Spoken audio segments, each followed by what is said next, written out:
আপনাদের আমি স্যান্ডউইচ বানিয়ে দেখাবো। চলুন শুরু করা যাক। প্রথমে আমি ডিমটা ফাটিয়ে নেব। এখন আমি পরিমাণ মতো চিনি দিয়ে দেব। এটা আমি ভালো করে এখন মিক্স করে নেব। আমি পরিমাণ মতো তেল দিয়ে দেব।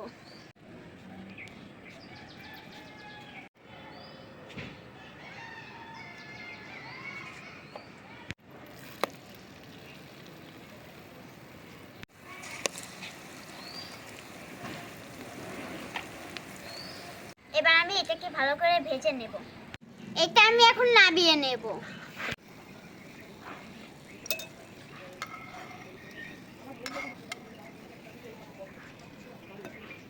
এটা আমি এখন খেয়ে দেখাবো কেমন হয়েছে। বিসমিল্লাহ। দারুণ হয়েছে।